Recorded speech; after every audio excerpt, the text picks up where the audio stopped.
Cook Show. I hope you're really well today. Finally, we are out and about on the road, which is very, very exciting. We did decide to play it a bit safe to start with though, and we're at Leanne Church's house to film, and her beautiful house is fantastic. Great inspiration as well. You can see a gorgeous garden and also a great big kitchen bench, so we're looking forward to doing some cooking in there later on. So today we're going to do lots and lots of things. First of all, in the kitchen later on, I'm going to do a dressing and a sauce for you, or you could call them two dressings. We're going to do a tangy lime dressing that's going to be great to put with seafood, with chicken, with tofu, anything. And we're going to do a curried mango sauce or dressing that's also going to be great for a lovely summer ahead. So we'll get to those later on. But first of all today, as we're at Leanne's house, I couldn't help but get her to show you a little bit about machine embroidery. And the whole theme for today is stems. So we're going to be doing stems in lots of different ways in applique and stitching out, so that you've got a nice little collection of techniques that you can use for some of your upcoming projects. So I think we'll get started. I'll head inside, grab a coffee, and we'll get sewing. So Leanne's just prepping a couple of things for the first technique we're going to show you today for stems. And the first two ones that we're going to use a sewing machine. Now you can see here I've brought my beautiful 770 down to Leanne's today, and if it looks a little bit different, it's because I've taken off the tray and I've popped on the machine embroidery module. Now if you haven't seen one of these before, they do look a little bit like a spaceship that you attach onto the side of your machine. If you do like the look of it and you do own a Bonina or a machine embroidery capable machine, you can purchase one of these additionally to add onto your machine. As a Bonina dealer, I do know that these are about $1,500 to $1,600, which is a lot of dosh, but what you get to add to your machine in having one is just endless. Now the first thing, did you notice I've got my Flash Waratah Events apron on today? This has been done with machine embroidery on the machine with metallic gold. And this is the new logo that we have for our little events company that we'll be using next year to run my exhibition and our retreat and hopefully a few more things. So Leanne has stitched these out on the machine, and her amazing talent is taking designs from fabric or from drawings or anything and turning them into digitized artwork. So she creates the software and the embroidery design that will give you this end result on the embroidery module. So this is mine, and we've got a few of these made ready for our events, but have a look at this. This is just stunning. So this cushion here has a whole design that Leanne has designed with machine embroidery, and it came from my fabric. So this is just a fantastic thing and really rewarding for me. If you have a look at that, see that little pot down the bottom there? That's what we've used to create this design. So I thought it was a great one to show you today because it's got some really nice gnarly twisted stems. So we'll get started with this. Leanne's going to come in and pop it all on the machine, and then we're good to go. So Leanne's just setting up the machine and popping on the hoop, and she's uploaded a embroidery design onto the machine. So if you have one of these amazing machines and you've only been using it as a sewing machine, you put one of these on, it's like, oh, it does all this other stuff as well. We're going to do another special about machine embroidery, the whole thing, because Leanne's going to show us how to properly hoop. Is that the correct term? That's correct. Hoop up your work, because there's a lot of important steps that you have to do, and I'm winging it now about getting the tension right with your fabric inside your hoop and using stabilizers as well, so that the tension is correct. There's a few other little tricks in case you're wondering as well. We've put on a straight stitch plate today, and instead of having the large slit so that you can do zigzags or decorative stitches on your machine, we pop on a straight stitch plate. It just gives you a tiny little hole for the needle to go down into, and that is so when you're sewing at high speed, you get a better tension because you get less resistance. I'm trying to get it right. So that you can imagine, if the needle's going down really, really fast, there's a risk it's going to push the fabric down into the slit in your plate. So in using the single needle one, it minimises that a lot. Does that sound right? Okay. You're learning. Nice sharp needle, and we've also popped on a machine embroidery foot, which is like a darning foot, but again, a small hole. So it also stops all of that resistance and also makes sure you can keep as even tension as possible. So the design's now in the machine and you can see it's sitting in here. See this screen here, unless you have played with one, you'd have no idea that this screen actually exists on your Benina. No, it's like magical. So what do we do now? So all we do is we just we load the design into the machine. Yes. And then... is that like with a USB stick? Yeah, so I've downloaded the design onto a USB stick Yep. from my machine, from my computer. So with them, can I ask a question? Yep. So with most machines, I think I know the answer, but with most machines, when you buy one that's machine embroidery compatible, it does usually come with a library of designs. Yeah, most machines, well in fact all machines pretty much come with designs built into the machine. Yeah, okay. But we're not using them because we're using your beautiful Using designs. ours. Okay. So basically you'll set up the machine to your specific machine brand or techniques, etc.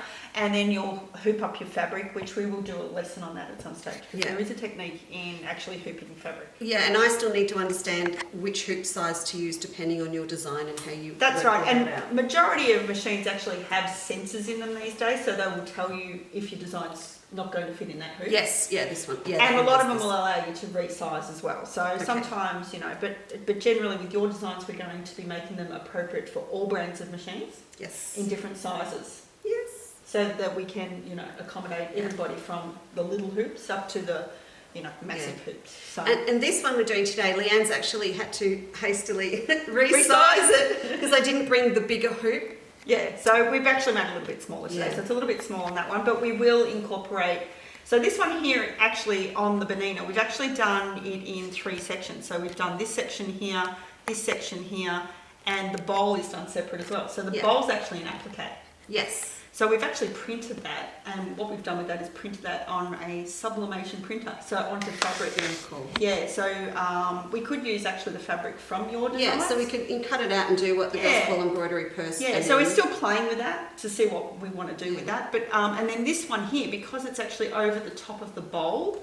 See how that's over the top of the bowl? We're going to do it in the right order. You actually have to do the background to the foreground, and that's one thing you do learn when you are embroidering. We'll come back to that later because when we talk about hand appliqued ones, we do talk about the need to have a really good think about what you're going to put down in what order, and that's exactly the same with this. Yeah, that's exactly right. Okay. So this little piece here is actually done very last. So it actually looks like it's dimensional in your design. So there's a bit of a trick to do that. So basically with all the machines, generally they'll have a green button to tell you to go. Green for go. Green for go. So yeah, with this we've set it up and it'll just go. So basically this on any machine is called a pantograph. And it just works, remember geometry at school? Yeah. It's all geometry. So it just works on geometry. Alright, well what we might do is let this run because it's a little noisy. It's actually not too bad. It's actually not bad. It is really good. Yeah. So we're going to let this run and let you have a quick look, and then we'll come back and have a look at the finished result.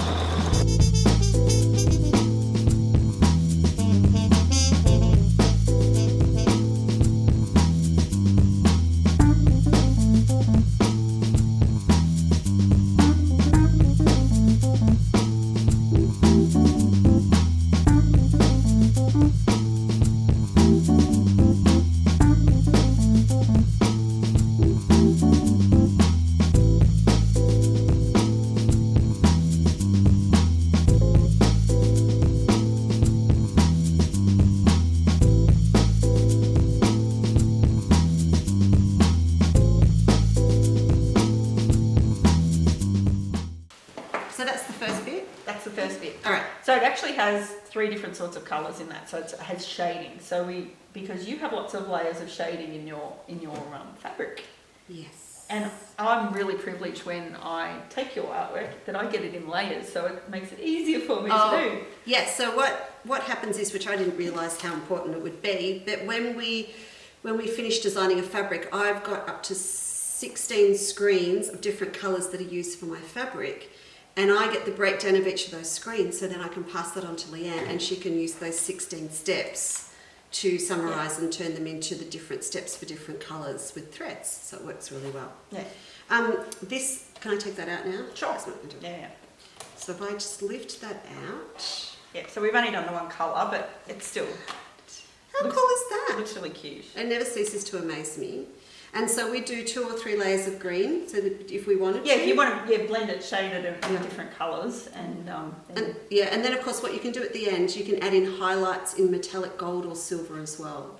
So what I haven't told Leanne is, so that gorgeous cushion, I want to do that again, but I want to do it in reds and greens and golds on black, because I have these new fabrics over there. No, we'll give a close up for the girls. So we've redone the Melba Art Nouveau fans in a dark rust red, which is her fault. She worked out it went with Melba, and a bright red that will go with my Summer Palace bright reds, and also a gorgeous black. So I'm thinking we could actually do it in black and red, and it would go with the red one and the black one. Oh, there's so many the border combinations. stuff. So many combinations. You'll see that soon. You'll see That's that right. soon. So that is amazing. And that is just one of the things that you can do with machine embroidery. It's just the tip of the iceberg. That's right. Really, really what you can do. So what I'm going to do now is take the machine embroidery module off, and I'm just going to show you a little shortcut to doing gnarled branches with satin stitch on your machine before we move on and do some handwork. Do you want to talk about your bag? Oh yes, let's talk about the bag. So Leanne, I want you to see this. Actually, I'll hold it up there for you. Can you see that? So this is one that we did together with some of the design elements of my Melba collection. So those little sprays with the gum flowers on the end are actually the same design, aren't they? Yep. They are. Yep. So that little bit there is exactly the same. And this one here, they cross over, and Leanne's used them in reverse. And then on the other side, she's used exactly the same ones, but they sit apart in the other direction. So you've got a lot of flexibility, and it really is the only way to get these beautiful, accurate, symmetrical stitching designs done. Mm-hmm. And this heavy satin stitch is with machine embroidery. Unless you're someone ridiculously patient and amazing, like Karen McGregor or one of those girls that will sit for hours and actually do this satin stitch fill in. Yeah, that's right. So, but this is a lovely way for you to be able to get that effect. And this design is actually free. It on, is. Lisa's, Yeah, on Chandler's Cottage and on the Textile Pantry. So, and the pattern is also in this magazine here, Machine Embroidery Magazine, which is Australian embroidery magazine. That she edited. I'm the sub-editor, yes. So you can get the pattern and all the instructions on how to make that bag in the magazine. So and the design from us, and then so it's also available in digital download as well. So if you can't get it in the newsagents, you can get a digital download. But go to the website and you can download it for free. Yes, fantastic. All right, so now I get to show you what I can do with stitching on the machine. Yes. All right, I'll get this ready. I've booted Leanne off the machine and the embroidery module, because I know all of you don't have one, but you might like to have a go at creating your own stitched stems on the machine with a satin stitch. So of course you can sit down with your walking foot or an embroidery foot and do some really nice straight stitches, but of always you're going to need 2 or 3 goes over the same area so you get some integrity and some thickness and so you can really see them. One's not going to be enough with Dimension. a normal, dimension, not with a normal thickness embroidery thread. So I grabbed this one here. This is a variegated green one, see that? So we're going to pop this one on and see what effect we can create with this. And just while I'm loading it up, if you haven't had a play with machine embroidery threads before, you need to make sure you've got a really nice, strong titanium needle. It can be a 90 or an 80. What do you think, Churchy? I would use a 75 embroidery because that's all I pretty much use. But an 80, I don't. Yeah, depending on the thickness of your fabric, really too. It does. Yeah. So anyway, I've threaded all of that up, and on this machine, in case you're wondering, I have a 20 open toe embroidery foot. It's called a D because it's a dual feed one on this machine, so that helps it grip onto the fabric really well. Leanne has lent me a weighted a weighted Free free motion. motion quilting hoop. Yep. This is not the Bonina ones, they're thicker ones, I left those at home, but this one's really good. And what this enables me to do is pop my fabric underneath with this hoop and it will hold it in place while I'm stitching. So if this works, it actually eliminates the need to do a proper hoop up. You can hoop up in just a domestic hand embroidery hoop for this particular purpose as well. The German ones though. Why? Well, they're thinner. Oh yeah, oh sorry, yes. To get it under the foot, you need a thinner Yeah, one. you need a really thin one. Yeah. What you can do with a lot of machines, even with your foot in the upright position, you can use the lever at the back to lift them a little bit higher. Otherwise, you've just got the thing that each time that you put the hoop underneath or take it out, you need to take your foot off to slide it underneath. So I've set my machine on zigzag. Now I have got a lot of really lovely decorative stitches in this machine that will automatically set the tension and everything as I need it for those satin stitches. But what I've done, I've just set it on zigzag and I've dropped my stitch length right down to 0.2. So it is literally a satin stitch. And I've got it as wide as I can go, or just about, on this machine. So this one is a 9mm throat, and that means that my needle can go from side to side up to about 9 mil. So it's wider than your standard machine one that's usually about 5.57 on a Janome and a Faf. Is that about right? 5 7s and 9s. Yeah, 5, 7, 9. So this is a nice big 9 one, so I can get wider stitches. So what I'm going to do is start off with the width quite narrowed so you can see the effect. So check out your machine and have a look in your manual. If you can do what I'm about to do, this is worth a go. I can actually start stitching, and as I go, I can gradually change the width of the stitch.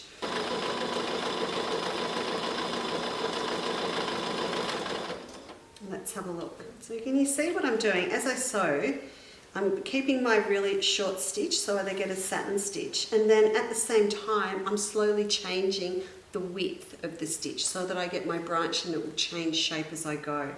One little trick, if you decide to go around corners, do it at a point when the stitch is at its narrowest. You can imagine as you start to go around the corner, if you go too fast, you're going to end up in gaps on the outer side of the curve in your stitch. So I'll just do a little bit more of this because I want to show you something else. So we'll take this out and show you. Just lift it from under there. So if you have a look at that there, you can see that it looks okay. So you can see that that's worked quite well. And if I wanted to, I could keep going and I could go around little curves as I said. But see the colour on here, it looks quite blocky because of the variegated thread. Now variegated threads change depending on the brand at varying lengths. So this one, even though it changes every inch with the colour, it's, as Leanne's pointed out, it looks a little bit blocky and a little bit weird. So we're going to switch over threads and show you a different one. Okay, so we've put another thread on. What's this one, Leanne? That's a good old Right, thread. what's different about this one? So that's actually a twisted variegated thread. It's not a blocky one like you showed a minute ago, which is a variegated thread, but it's a variegated, but it's twisted. So it doesn't come out blocky. Okay, so it's got two different colours that are twisted together? Yeah, twisted together sort of thing. Okay, but it's not variegated as in dark to light as well? No, Right, so so it's one. it's a sort of blended colour. Let's have a look. I know. Oh no, I know. This is so cool. I use it on the embroidery machine, but I've actually never done a satin stitch with it, so it'll be interesting Now to she see. tells me. I'm actually really interested to see Alright, it. let's see.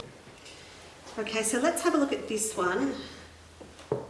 Oh yeah, see, look at the difference in that.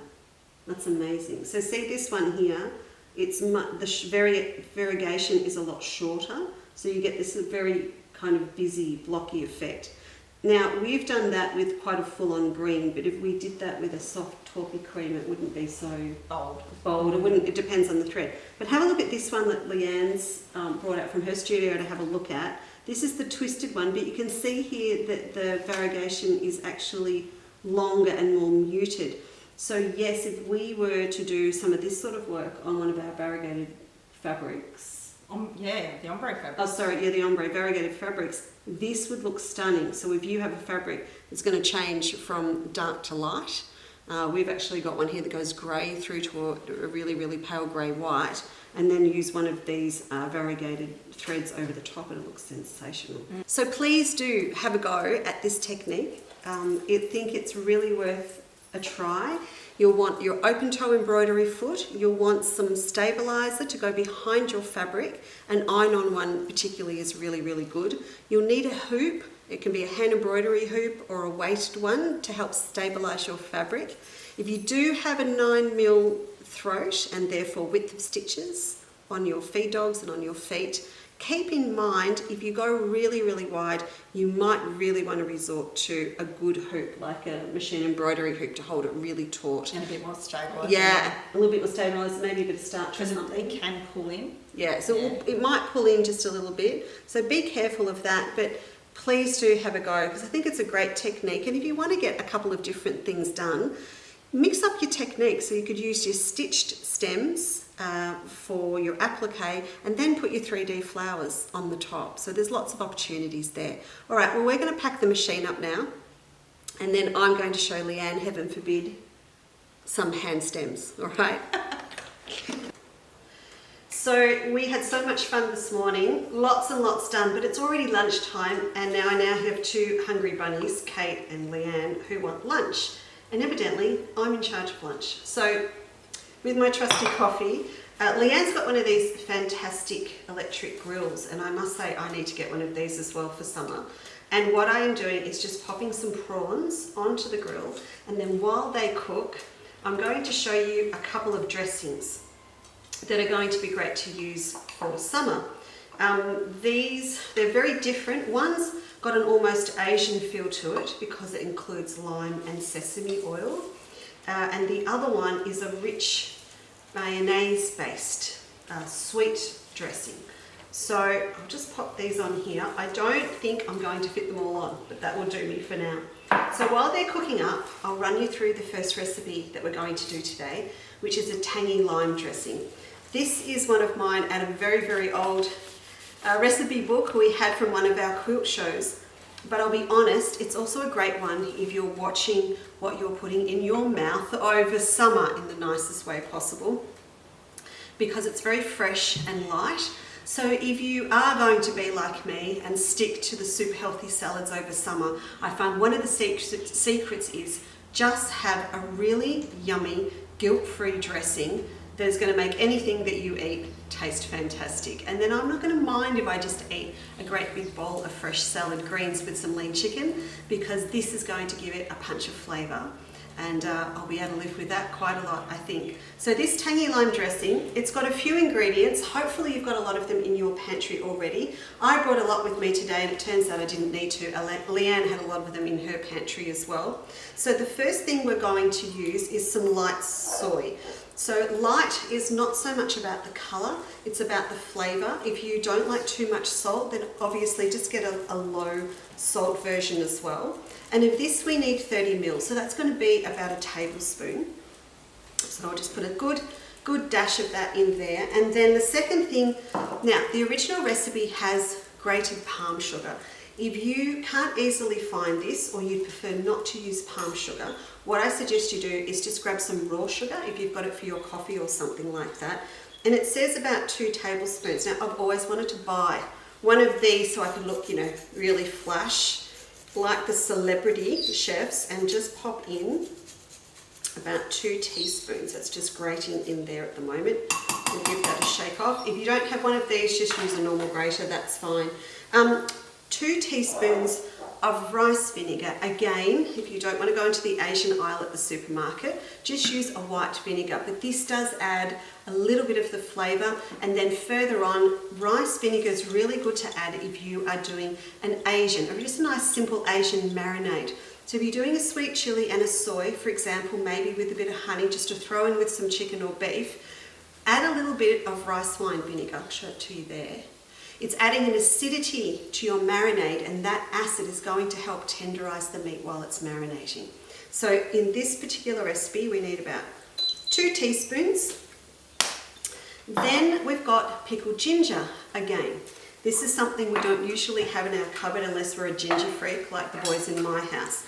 You can now buy this really easily in the supermarket. This is just an example of one little jar. If you love buying your sushi rolls when you go shopping from the takeaway shop, you get the little sachets of it. It will come in white like this one, in pink.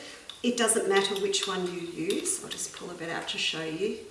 There you go. So this recipe says to pop in 2 teaspoons. I love ginger, as you know, so I might put a little bit more in.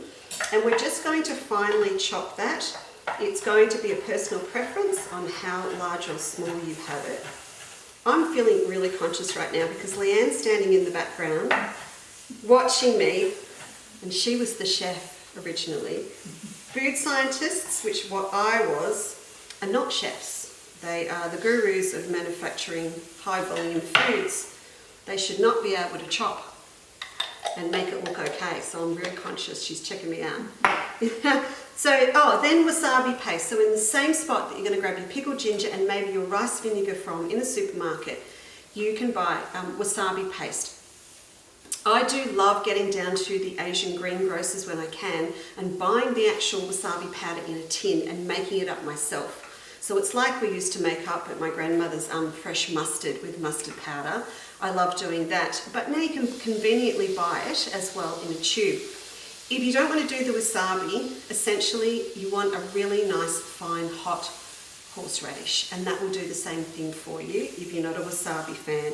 So I'm one of those people that can tell the story about taking my child to a Japanese restaurant for the first time and them hoeing into the avocado and everyone running around finding him milk and cucumber because it was wasabi. And now, 1/4 cup of lime juice.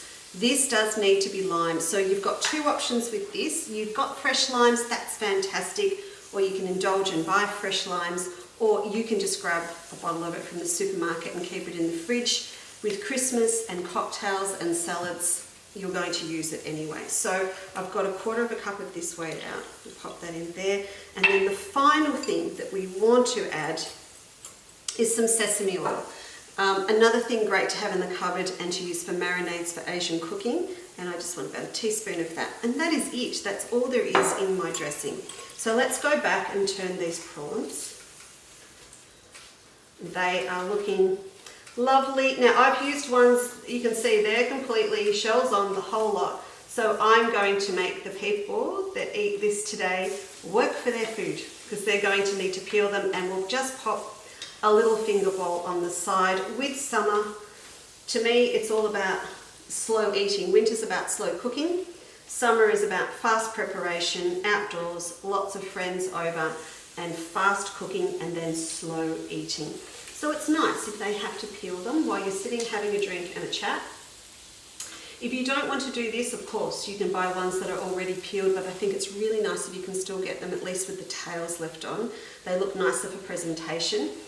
And there's something to hold on to while you're eating them. And we're doing 2, as I said today. The other one is a curried mango dressing. That would equally as work well with the prawns. We're actually going to do the mango one today with some chicken tenders, but you could chop and change between the 2, or just a great big salad of chicken and prawns together with either of the dressings. So hopefully you'll find a combination that you like. I think our prawns are ready. The place, I said I'd never say this, the place smells wonderful. Don't you hate it when they do that? And you go, I can't smell it. They shouldn't say that. The place smells wonderful. So I'm going to pop these onto our plate, and then we're just going to spoon over our lime dressing. I've also popped on at the back chicken, ready for the other dressing that we're going to make. So I'll just pop these on here. I have just done the most basic of things for a salad. I've just bought a salad mix that's got lots of leafy greens and popped some capsicum on it. That's purely to impress you, that there's a bit of colour there. But you can make this salad as complicated or as simple as you like. I actually like serving it up on a pineapple coleslaw. That's my thing when I do this sort of stuff. Now, when we had one of our first little quilt shows at a little church hall at Chandler's Cottage years and years and years ago, we did this dressing for the first time. We actually served it up in a very, very different way. We had lovely dark rye bread. We put a smear of cream cheese over the top, and we did a rocket and spinach salad on top of that, piled it all up, And then we had lovely folded thin slices of smoked salmon and some cracked pepper. It is lovely used like that as well. So pop that on there. Now, two things with the dressing.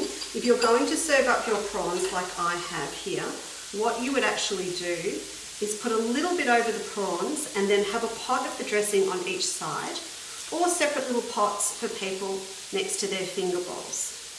So I'm going to pop some of this on here now, just so there's a little bit of that going through the salad and over the prawns. And you do this in front of your friends and family. Don't do it before they see it. Impress them so that they can see you doing this bit. And then the rest of it I'm just going to pour into a little bowl on the side, so when they have peeled off their prawns, they can come back and dip it in the sauce. So that's one done. And that is looking like summer, which is great. So I've got, now my chicken's up here. Let's just get this turned over. I think it's starting to grill up. Okay. I like this grill, Leanne. What is it? It's a Breville. Oh. My Christmas list is a little bit low at the moment, you know, of things that are on it. So I think I might have to add that on. Come on guys, off you come. There we go. So we'll leave that on there. I'll turn it down a little bit because these are going to cook while we're making up our next dressing. This time round we're going to blitz it. Now, food processors are great, blenders are great, Vitamizers and choppers, but Leanne and I both own the Magic NutriBullet, so we're going to use that today. So I'll grab our recipe and let's get this done. Okay, first in, tablespoon of mild, if you wish, curry paste. I'm using a massaman curry today because it's really more prone to being a sweet curry, but you could be a tikka person, you could be a masala person, or if you like a really hot spicy dressing, then use a really hot vindaloo one. So maybe for your first one, make it mild, just to be on the safe side. That is a teaspoon I'm using, yes, but I'm just going to do a couple of big dollops. How much you put in is going to be personal preference when it comes to the curry paste. Second thing we're going to pop in is half a cup of mango chutney. This is a bit of a staple for me in the house because I love it when I just need a snack. I will microwave up some papadums and just serve it up with a bit of mango chutney. And that is another thing that you could serve on the side of this dish, is some microwave papadums, just to add that little bit of extra Indian curry feel. So we're going to add half a cup of this. How professional was that for measuring it out? What's this one? This one is a Charwood's, but any of the standard mango chutneys that have a real traditional Indian feel to them is going to give you the flavour that you want for this recipe. Now, the next thing is coleslaw dressing. Now, you can use a straight mayonnaise, but I find there's an extra flavour that's really good to the coleslaw dressing. And also the consistency of it's really good because it's thinner. So this we're going to add about half a cup, but again, personal preference. If you are being good with what you're eating at the moment, I've bought the full fat one today, but you can use the fat-free or the really low-fat coleslaw dressings that are on the market as well.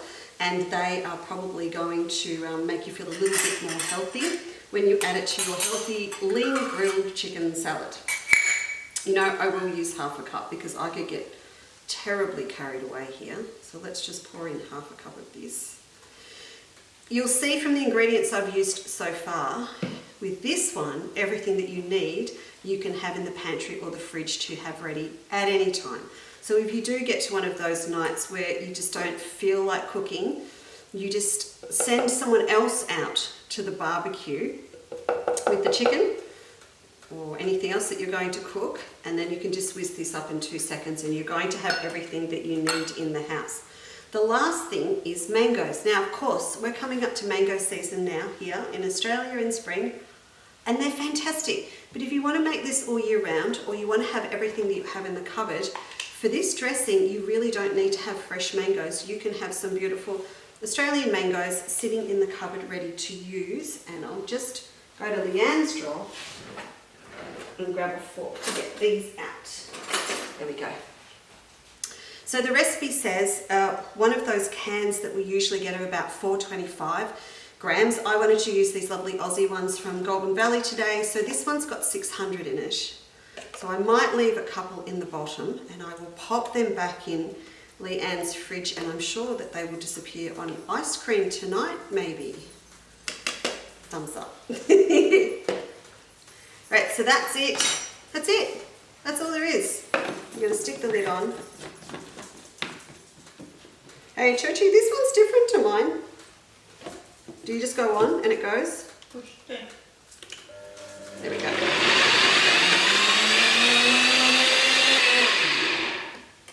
You wouldn't want to make this up and leave it on the kitchen bench, because one of the kids could come along and go, oh, mango smoothie, and wouldn't they get a rude surprise if they took it. All right, so that's all done, finished in there. Now let's get our chicken onto the plate. I'm so hungry now. The smell's driving me nuts. We'll switch these over and pop that one down there. Look at that. Put that one down there. Now this is actually really good. They're not really crispy grilled, and I think particularly with chicken tenders you can overcook them. This is going to be great. I'm going to pop these on here. They're telling me that one's not cooked. We'll put that one back on. So if you really don't want to do a lot of cooking, you stop on the way home and grab the barbecue chook and you shred all of that up onto a salad, and then you make your curry mango dressing up, and then you're good. All right, we'll leave those two. They're a little bit thicker than the others. So it looks lovely, but it looks a little bit boring. So we'll get the lid off. This, there we go. And we're just going to pour it over the top. And this is where the audience is going to say, ooh. I've got just iceberg lettuce and avocado, and Leanne's got one of those whizzy curly whirly things to make your veggie spaghetti. But whatever you want to add into the salad out of the fridge is going to be fine. So they're just easy, they're versatile. You can have the ingredients in the cupboard, and even with the other one, you just have lime juice in the fridge instead of fresh limes, and you're good. Did you hear that? At Leanne's house we have puppy dogs and not Ginny the cat. It's just so good. Right, so that is it. They're ready, and we're going to go back and sit at the table now where we've been sewing this morning, clear everything off there and have a lovely lunch, and then we'll come and recap at the end of the show. All right?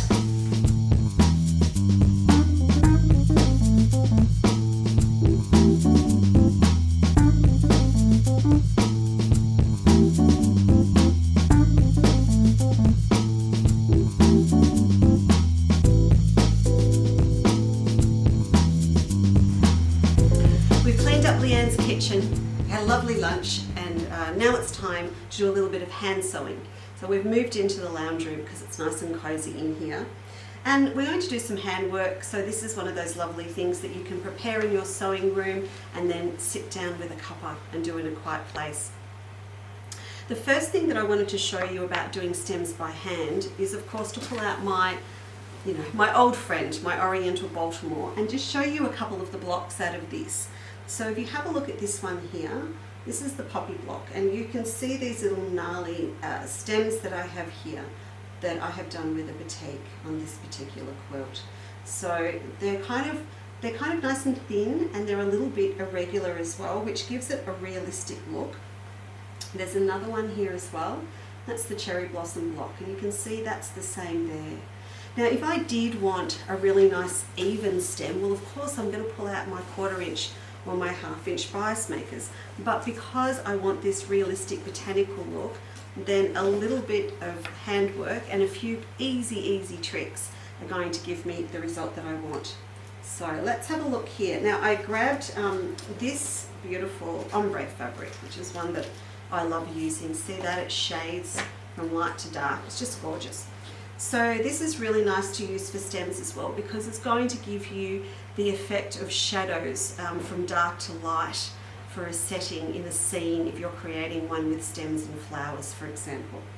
Here I've also got, for the background, I'm going to use an ombre as well, just to show you as an example. I must admit it's a little bit of a guinea pig run for me as well before I start a new applique quilt. So I've cut a strip of that lovely teal ombre, and I've cut it about 1/2 inch wide, and I'm going to fold over both sides, but as I said, not with a bias maker. I just hit it with Leanne's iron and a bit of starch, and can you see that? I have very randomly ironed over both sides onto the back and purposely made sure that they are uneven, and that's going to give me a nice realistic looking stem.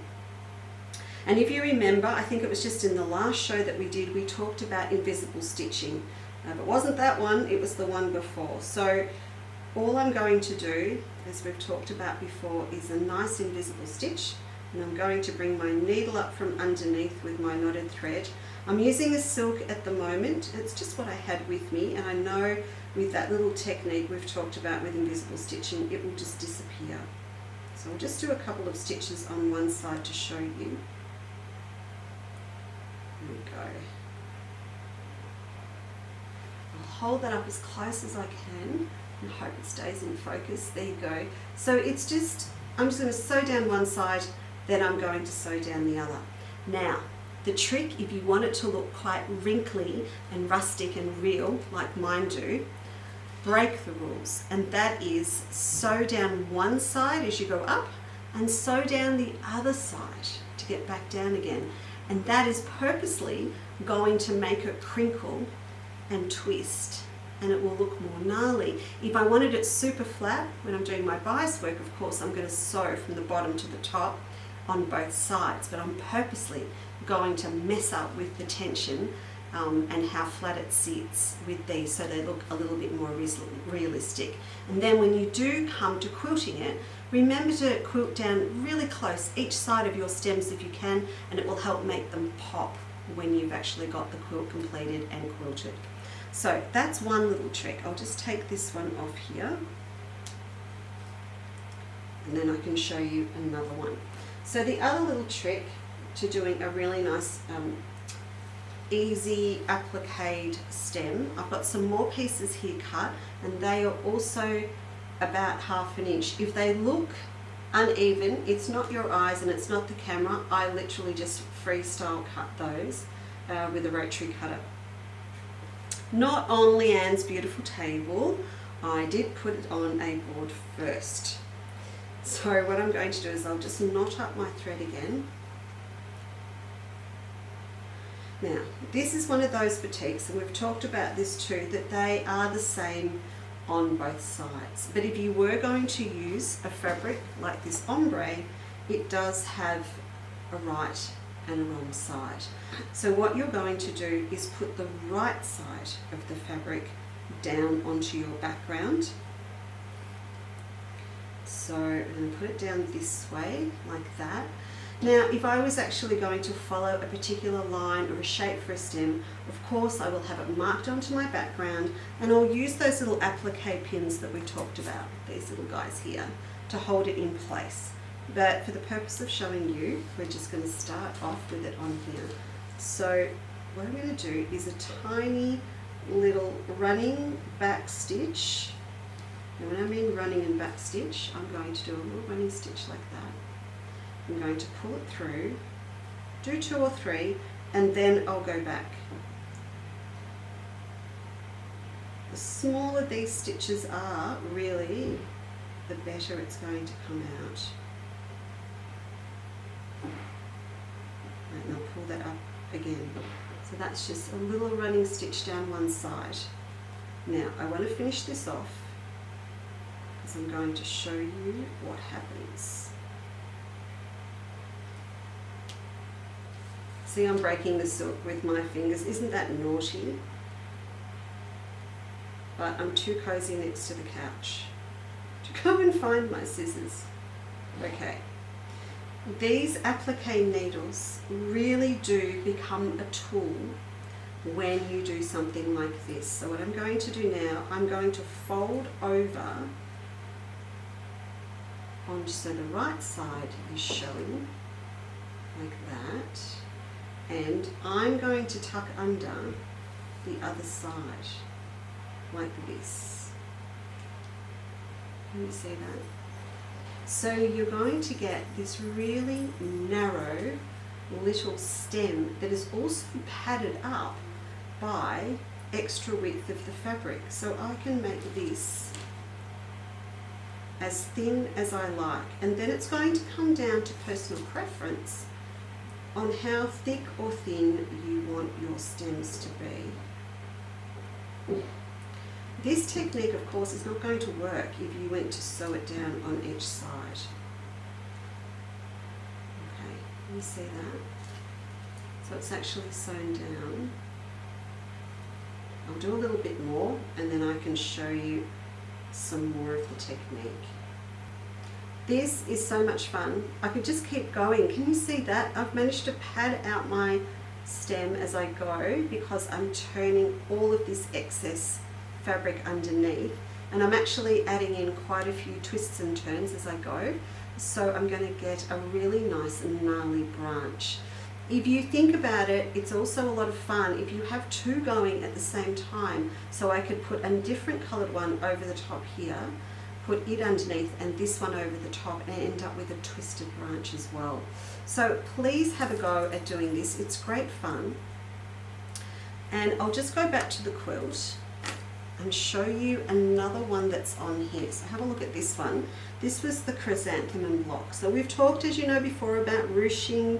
We're going to come back and do needle turns soon, but have a look at these ones on here. I did this same technique. I stitched down one side first and flipped it over and slip stitched down this side. So it's come up really nice and fine. So the difference between these and the one that I just showed you, I did make sure that they were the same width all the way up, and you can tell they were very, very narrow. They would have only been maybe even 3/8 of an inch, and that would have been it. But this is the same technique as the ones we've just done, but you keep them nice and even. But have a look at these. This is the new bright red one. So I'll give you a close-up of that one there. So this is from my Melba collection, and we've had these for a while, but not in this colour. So this is a brand new one for us. Then I've also done it in a rust red as well. Okay, so there's that one. The orange one, of course, we've had this one for quite a while. And look at this. This is probably our favourite. This is the new black one with the grey shading through. So we've got, how many now? I think we've got 9 colours in this collection altogether. So, and lots new stock that's just come in. I've got a lot of projects that I'm using this particular design for, and I want to share them with you next week because some of them involve some of the projects we've talked about in Craft and Cook, like that lovely clamshell cushion that we did, some fussy cutting for everything from making tassels to go on fans, Dresden flags, lots of different things. So come back and see me next week at the same time. We're live on YouTube at 10 o'clock on Wednesday mornings on the YouTube channel. So we'll have that, and then the week after that we'll be down on my days. So thank you very much for joining us. We hope you got a lot out of today's show. Also, please remember to subscribe to our YouTube channel because our specials for subscribers start next week. And we really hope that you enjoyed everything that we've done in this show. And remember, you've got so many other shows to watch on our YouTube channel as well. If you want to know when something new has come up, remember to click that little notify button on the YouTube channel, and then you'll get a little message to let you know when there's something new. So we look forward to seeing you next time.